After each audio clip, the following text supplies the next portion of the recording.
नमस्कार दोस्तों। तो आज 15 अगस्त है और आज के दिन स्वतंत्रता दिवस है।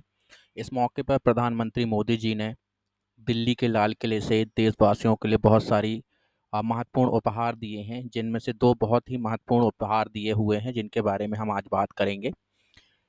तो पहल उन्होंने बोला हुआ है कि पहला नेक्स्ट जनरेशन जीएसटी रिफॉर्म, जो जीएसटी की दरों में बड़े बदलाव के साथ आम आदमी और व्यवसाय दोनों के लिए राहत लेकर आएगा। दूसरा, प्रधानमंत्री विकसित भारत रोजगार योजना, जो लगभग 3.5 करोड़ युवाओं को रोजगार के नए अवसर प्रदान करेगी और निजी क्षेत्र में, प्राइवेट सेक्टर में पहली नौकरी पाने वाले युवकों को 15,000 रुपये की आर्थिक सहायता देगी।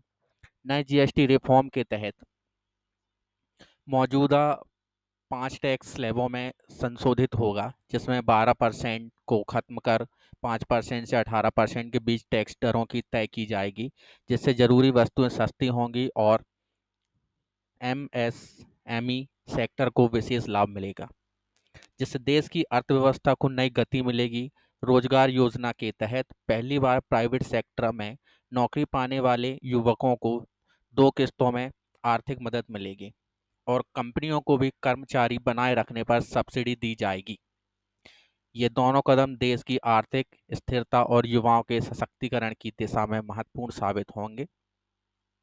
प्रधानमंत्री मोदी ने स्वतंत्रता दिवस पर दो बड़े तोहफे दिए, नई रोजगार योजना और जीएसटी में बड़ा बदलाव।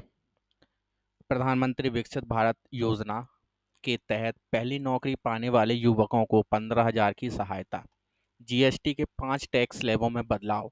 12% स्लैब हटाकर टैक्स दरों को 5 से 18% के बीच समायोजित किया जाएगा। जरूरी वस्तुएं सस्ती होंगी, जिससे आम आदमी की जेब पर बोझ कम हो जाएगा। एमएसएमई सेक्टर को लाभ मिलेगा और टैक्स अनुपालन में सुधार होगा। कंपनियों को प्रति नए कर्मचारी 3,000 की सब्सिडी बशर्ते नौकरी 6 महीने तक बनी रही। ये सुधार देश की अर्थव्यवस्था को नई गति देने और रोजगार सृजन को बढ़ावा देने का लक्ष्य रखते हैं।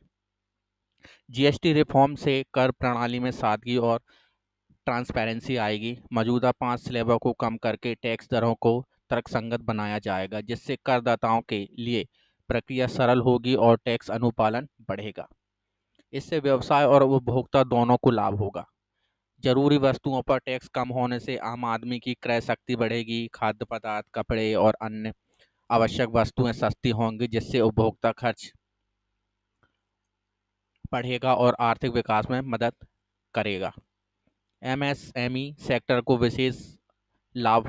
छोटे और मध्यम उद्यमों को व्यापारियों पर टैक्स बोझ कम होने से वे अपने कारोबार को विस्तार दे पाएंगे, जिससे रोजगार सृजन और आर्थिक स्थिरता दोनों को बल मिलेगा।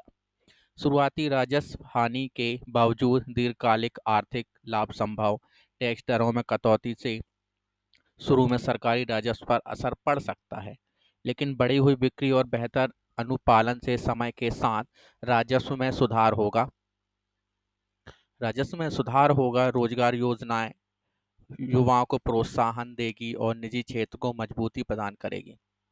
पहली बार नौकरी पाने वाले युवकों को आर्थिक सहायता और कंपनियों को सब्सिडी से रोजगार के अवसर बढ़ेंगे, जिससे बेरोजगारी कम होगी और युवा की आर्थिक भागीदारी बढ़ेगी। नई आर्थिक राजनीतिक वैश्विक चुनौतियों से निपटने में मददगार। अमेरिकी टैरिफ नीति जैसे वैश्विक आर्थिक अनिश्चितताओं के बीच यह रिफॉर्म भारतीय अर्थव्यवस्था को स्थिर और प्रतिस्पर्धात्मक बढ़त देगा। राज्यों के साथ समन्वय से प्रभावी कार्यान्वयन सुनिश्चित होगा। राज्य सरकारों के विचार विमर्श से यह रिफॉर्म मजबूत आधार पर लागू होगा, जिससे पूरे देश में टैक्स सुधार का व्यापक लाभ मिलेगा। ये दोनों पहले न केवल वर्तमान आर्थिक परिस्थितियों में राहत प्रदान करेंगे, बल्कि भविष्य में भारत को आर्थिक रूप से सशक्त और युवाओं को रोजगार के बेहतर अवसर उपलब्ध कराने में भी मदद करेगी। इस तरह के सुधार देश की आर्थिक प्रणाली को अधिक समावेशी, सरल और मजबूत बनाने की दिशा में निर्णायक कदम हैं। तो आप भी बताइएगा कि आप ये जो दो चीज़ें